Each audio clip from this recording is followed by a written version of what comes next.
Hi, I'm Jeff Provine, and I'm here to talk to you about characters. So plot gives your story somewhere to go, and a setting gives it somewhere to be, but the characters are the real meat of the story.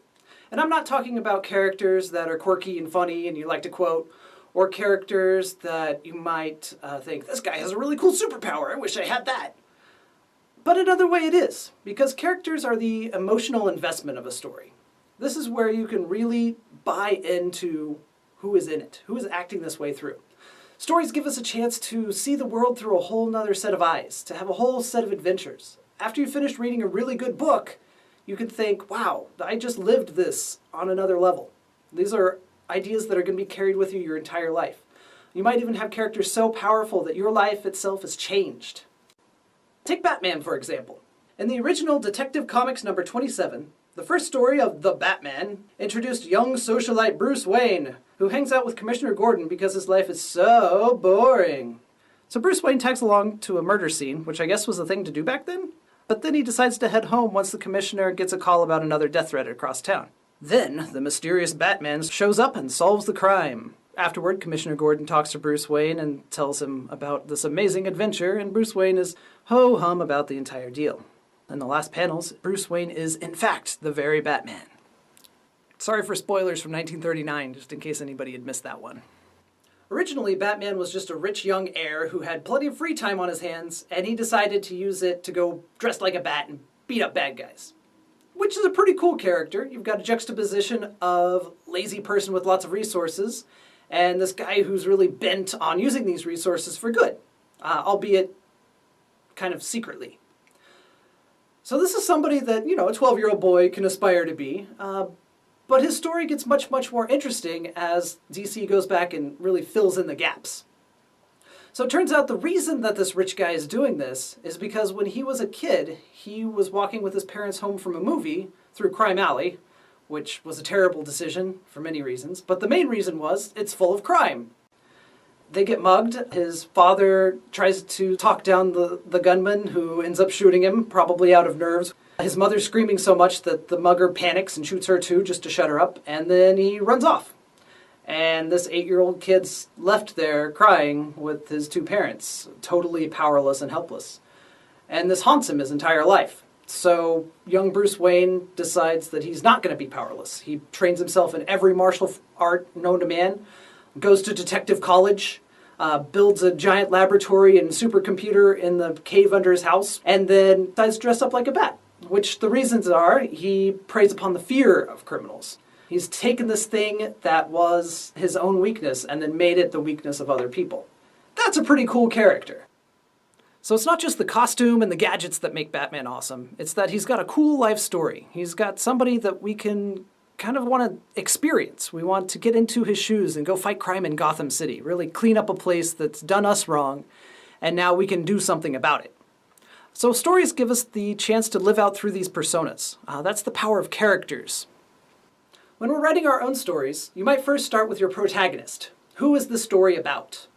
So protagonist is a term that gets tossed around a lot with hero and main character, but they aren't necessarily the same thing. The protagonist is the person pushing the story question. The hero is a term that's come up a lot in adventure fiction. So this is somebody who's going on an epic journey, who's going up against very powerful evils. And this takes a very powerful person, somebody who's really righteous. And historically speaking, this was a lot of the stories. But then we've got a lot of modern fiction that twists this a little bit. You might actually have an anti-hero, somebody who's not a good person, but does the right thing even if it's begrudgingly. Or maybe you have a story that's not a hero at all. You're actually rooting for the villain. You want him to see the universe get conquered. So this would be kind of a dark story. It doesn't often work in a lot of American publishing and things, but it is a cool route to explore. Even so, it's going to be a protagonist and not a hero.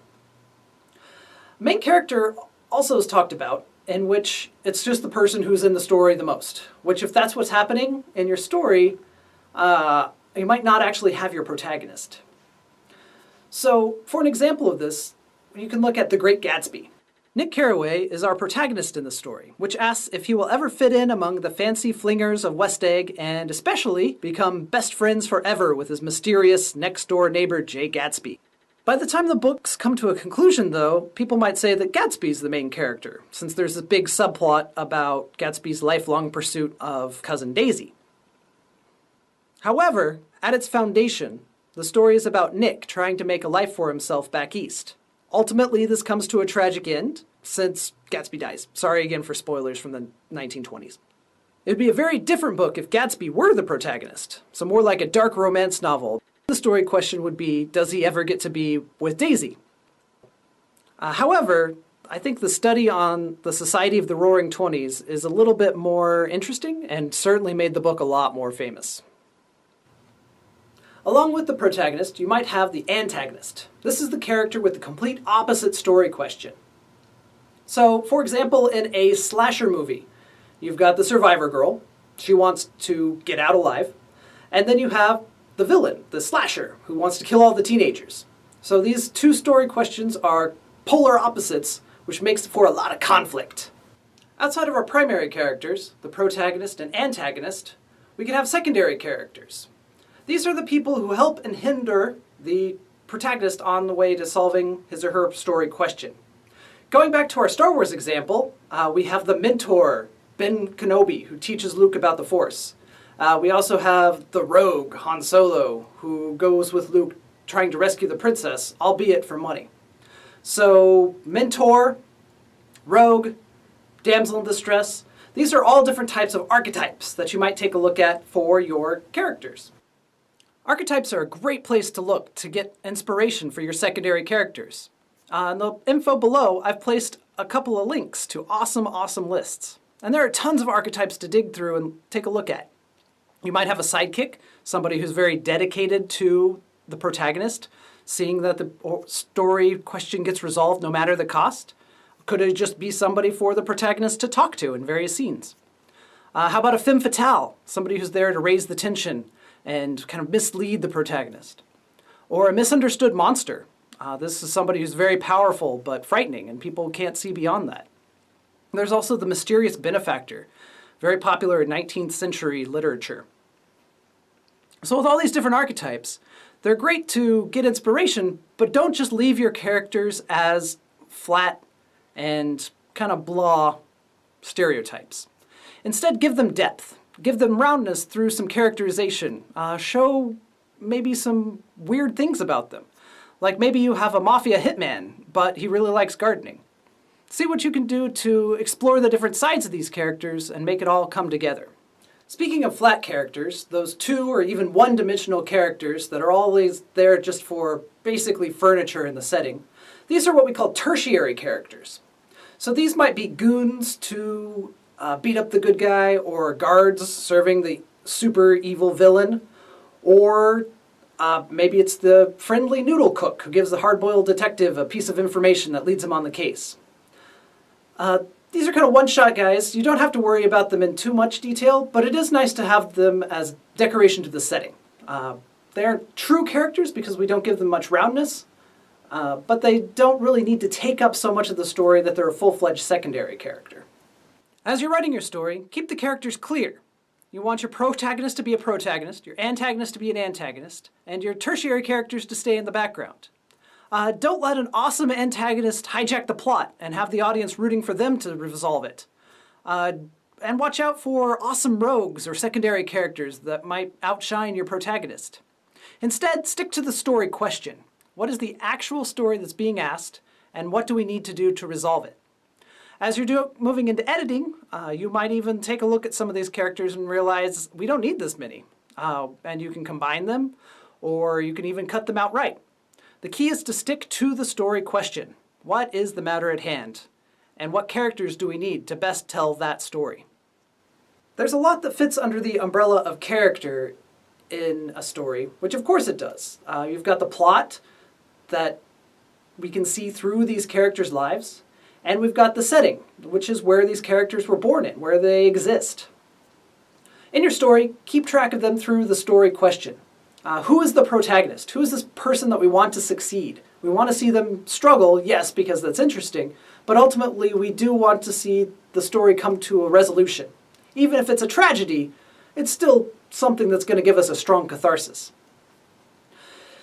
For our antagonist, who's this person that we love to hate? We might not need an antagonist at all, but if it is somebody that's going to raise the stakes and add some conflict, then could be a very awesome addition to the story. For our secondary characters, why are they there? What's interesting about them? How do they help the plot move forward, or how are they raising the stakes themselves? How can we make them round? Don't just leave them as classic archetypes, which is a great place to start, but give them more description. Make their whole lives be seen. And what about the tertiary characters? They might just be folks in the background doing their own thing, which is totally fine, but we don't want to bog down the story with them. The key is to make your characters memorable. So to help with that, check out episode 2.1. We've got all kinds of character profile documents that you can take a look through, help keep an eye on your character, as well as a good talk of characterization, those things that make characters come alive. This episode's anthology I was in is Carnival of Cryptids from the Kindle All-Stars. This is the second anthology put together by the Apiary Society, all proceeds going to the National Center for Missing and Exploited Children. Carnival of Cryptids was packed with great writers like Bernard Schaefer, Simon John Cox, Tony Healy, Laurie Libertine, and more.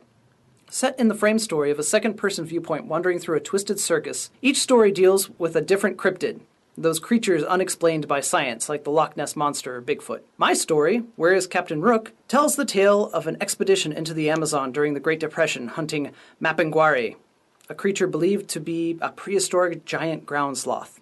As hinted by the title, something horrible happened to the expedition's leader. You'll have to read it to find out. And coincidentally, the anthology is currently free on Kindle. Till next time, writers, keep writing.